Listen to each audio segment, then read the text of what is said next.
What's up, everybody? It's your boy Corey, coming to you with another video. So I got a couple things to talk about. This video is partly a follow-up video to my last video about the Nintendo NX. Apparently,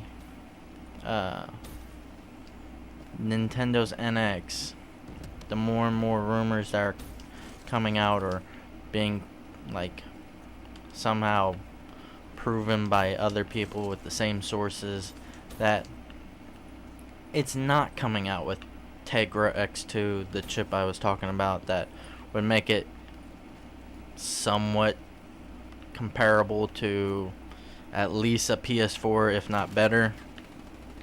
You know, it wouldn't like put them ahead by no means, but it would at least be better than the base generation models of the Xbox One and PS4. Like, it wouldn't be a super improvement, but it wouldn't be like complete failure. But that's not the case. Apparently, it will be the Tegra X1, which that chip is, from most people, like Digital Foundry's YouTube channel and stuff like that, it's a decent chip, but they put it somewhere between a PS3 and the PS4. Like, it's better than last generation, but it is not better than just a regular PS4, which means you're not probably gonna see Call of Duty. Like, there might be one title, like Infinite Warfare might come out on it, but it'll probably be just like Black Ops 2 on the Wii U. They'll come out and they'll make the game for the new console because it's a new console, so it will at least have big numbers the first year. But after that, it probably won't get that many Call of Duties, which, I'm sorry, if your console doesn't have Call of Duty, no matter if you like Call of Duty, hate Call of Duty, think it's washed out or tired, it sells. And if your console doesn't even have it, that's one game that I would say a good majority of gamers, like I would say at least a fifth to a third of all gamers, buy or at least end up playing Call of Duty. So if you don't even have Call of Duty, that's a lot of people that are not going to be willing to buy your console because you want to focus on the mobile market. Really? I'm sorry. Like, you could have at least made it as powerful as the PS4, and people would go, okay, it's not that powerful, but it has all the games I want. At least for this generation, it has all the games I could possibly need from this generation. And they're not going to have that. So, I think it's a complete failure. It will do great, just like the Wii U. Well, not great, but it will do decent the first year. But after the first year, it will slowly decline, and it'll be lucky to be better than maybe the GameCube. Like, it'll probably do better than the Wii U. The Wii U had trouble just because of its name. It won't have that problem, but I guarantee you, no one's gonna care. No one's going to fucking care about this goddamn console after a year and a half. Because it won't have the games that people want. It'll have their games, which, yes, everybody likes Nintendo's classic titles, but just like COD, they're starting to feel a little tired, and you have to bring more than just your first party titles. You have to bring it all to your console, and if developers aren't willing to make games for your console, it's useless. So I really don't think Nintendo's going to be in the console market for too much longer, because after this one becomes a failure, and it will be a failure, like, it just will be, because you can not worry about the specs at all you want, but it's important.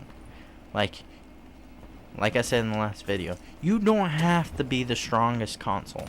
Clearly, by the Xbox One outselling you in less than a year, or a little over a year, when you had already been out for 2 years.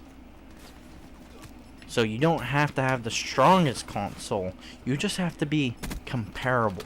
You just have to be close enough. There's a second thing I want to talk about, but I can't really do it in the gameplay. So the second thing I want to talk about while this game ends, and I'm the last death, but who cares? Is I think Activision pulled a big no-no. I would not have known about this except for I've been having the problem that most people have been having with the game feeling slightly laggy and skipping and your character doing weird things. Well, I wouldn't have known about this if it wasn't for Drifter. I watched his video about how you could possibly fix it, make it better. As from that game, I didn't feel it anymore, so maybe it's better. All I did was clear the cache, but I was trying to clear the cache on the Xbox One like he did on the PS4. Well, the problem is on the PS4, you go into the settings. Well, on Xbox, you don't do that. On Xbox, you have to turn off the console, unplug it completely, and press the power button a couple times with the power plug out of the console. That way the backup battery clears. That way everything's cleared off the cache. So I did that, and everything seems to work. But before I found that, I tried to do it through another way. Well, the Xbox is so laggy, it's not quick. But I went into my games and apps because I couldn't find in settings. So I went to Black Ops 3, press start on it, manage game. Now, when I went to this, I was like, okay. And if you haven't noticed it yet, what I'm talking about, you might be blind. So, as you can see right here, Eclipse DLC, which just came out like a month ago on Xbox or something like that, or a little bit ago. Fuck you. I'm in the preview program. Go away. Anyways, it's 7.9 gigabytes. Okay? Anybody else noticed it yet? No? Okay. Look at the Awakening DLC. Okay? Eclipse, 7.9 gigabytes. Awakening, 10 megabytes. How is that possible? You're telling me all those maps and all that information is 10 megabytes? Oh, it's not. And don't get it twisted. My game, I got day one. I went to midnight launch.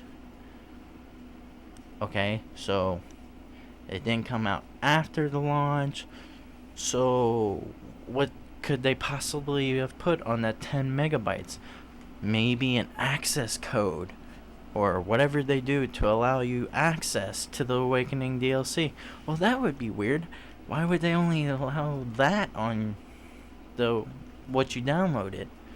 Maybe because the Awakening DLC was already done and on the disc at launch. Like, sure, there was a couple things they probably were working on, but it was already on the disc. Now, I could be completely overhyping this. I could be completely inaccurate. But to me, it shouldn't have been on the disc at all. It should have been just like the Eclipse, 7.9 gigabyte download, not 10 megabytes. That's the problem I have with it, 10 megabytes. So yeah, you could say, oh, it wasn't done, like they put some of it on the disc, but they weren't done. Well, if that was the case, then why is this only 10 megabytes? If it was done If some of it was done after the launch of the game and some of it was already on the disc and they just were working on it, then that extra information that they hadn't finished yet should be more than 10 megabytes. So Awakening, at least to me, until I'm proven otherwise, was already on the disc. So everyone bought the Awakening DLC, had it on their disc, but had to pay for the season pass or for the DLC, the $15 DLC, to gain access to it. Not that, oh, they were working. No, it was done before the launch of the game. And if anybody remembers the launch of this game, it wasn't bad, but there was bugs, there was exploits, things they could have been working on instead of the DLC. And no, they were working on the DLC. They were already started on the DLC until before they even knew if the game was ready to fucking ship.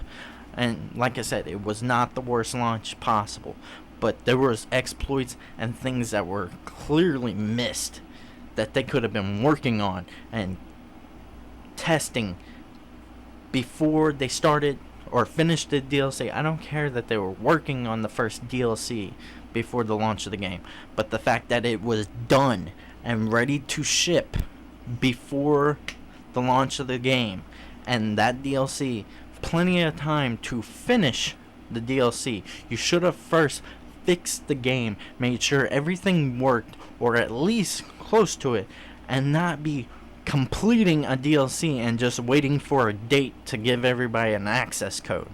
But that's all I have for you guys today.